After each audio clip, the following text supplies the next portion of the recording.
Jessica. As usual, you can use my code in the Spiegel Mom Scrap Shop, Jessica15, to save 15%.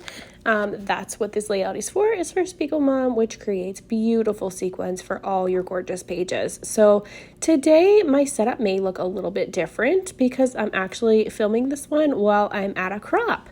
So it's been a long time since I've been to a crop. I was super excited, and this has been like my first time away from my kiddos since my firstborn was about 9 months old, and I actually took him with me to a crop.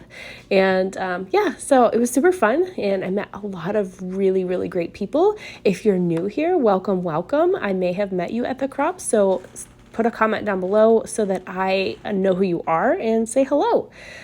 So I have my Big Shot here that I've pulled out. I am running some Spellbinders dies through to create these beautiful scallop borders that I'm just going to pop behind this piece of pattern paper that I ripped to create that little element at the top of my page. I've got this fun photo from last summer of my son on the left, that's my middle child, along with my 2 nephews, and they were having a blast swimming in the creek where we go camping. So I've popped that border down underneath my ripped and torn paper, and I'm just ruffling those edges up just a little bit. I'm actually going to do some stenciling at the bottom of this. I pulled out one stencil and then I decided on a different one that I have. So I've pulled out all of these beautiful pattern papers from the smaller paper pad as well with this collection. I'm using the Cocoa Vanilla Studio new Great Escape collection, and then I'm going to use our sequins by Spiegel Mom scraps called Escape Artist to go along with that. So I have my photo here. I've backed it first with some smooth white cardstock and then some pattern paper. I'm also going to add a little layer of tissue paper before adding yet again another pattern paper. So I like to create lots of layers behind my photos and kind of make them pop up from the page so it draws your attention to that photo. So that's what I'm doing here. I'm just building this up a bit.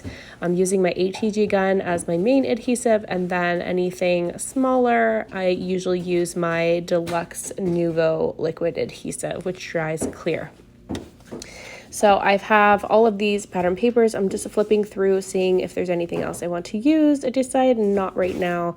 I'm not going to pull anything else out at this moment. I've got this title acrylic piece by Bramble Fox that I'm going to use today. And there's my beautiful sequins that I'm going to add as well. And then this is where I decide, I'm kind of looking through, seeing what else I have, seeing what else I want to add, and then I believe I pull out the stencil at this point to do the bottom because I thought I want to make some waves at the bottom of this layout. So I've taped it off with some pixie tape because when I do stenciling, I'm kind of messy with my blending brushes. I like to use bigger blending brushes, so sometimes I get off the stencil and onto my page, and I don't want to do that and make a little whoopsie. So I'm just going to create an ombre effect using 2 different shades of Distress Oxides. The darker one is Uncharted Mariner, and then the lighter one is Speckled Egg. So I'm just kind of blending them on my paper, just creating that kind of ombre multicolored wave. And then I'm just repositioning it and just moving right across the page with it. And then you'll see me kind of rub my fingertips over the middles where they meet right there. I'm just basically smudging that together, just trying to take out that blunt line, and it works out pretty well. So then after I do this part, I'm going to grab my paint cup here with some water and just flick on some water with my paintbrush just to give that a nice little marbled effect. The Distress Oxide inks and the regular Distress inks themselves react with water, so when you add water to them, they kind of create that nice marbled effect.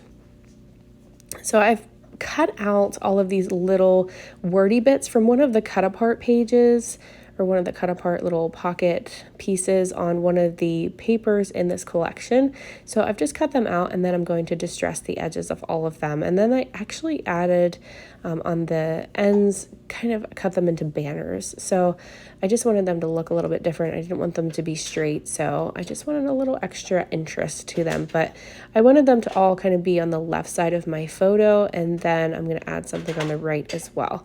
So I'm going to go ahead and adhere my border strip on the top because I know that's exactly where I want it to go. And I'm going to just go ahead and start putting this together and embellishing.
got my Big Shot machine on this one and a die from Bramble Fox. I'm just going to create a little like binder clip for the right side of my photo, and then I'm going to add a couple more things on that side.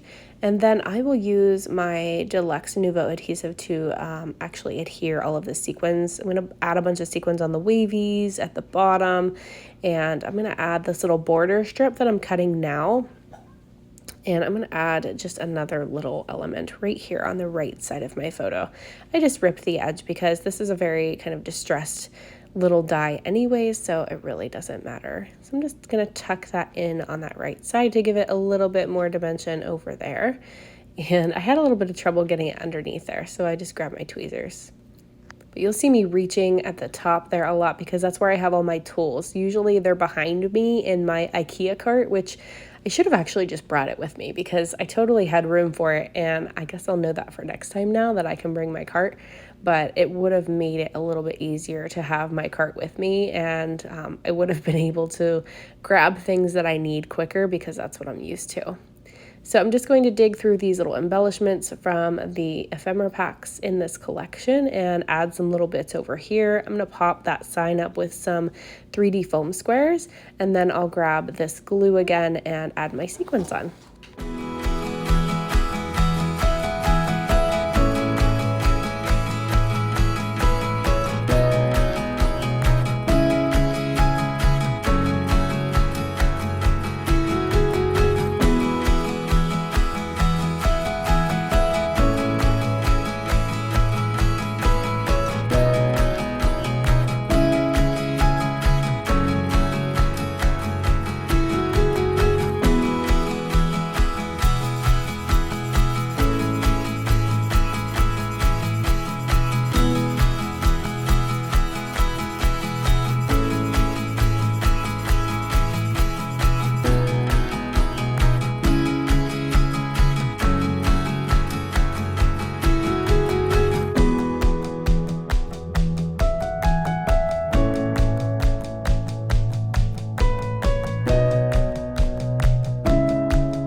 Here is the finished layout. I really enjoyed making this one. I had a super fun time at the crop. So again, if you're new here and you came from the crop, say hi in the comments below so I know who you are. So thank you guys so much for watching, and thank you for being here. Have a great day, guys. Bye-bye.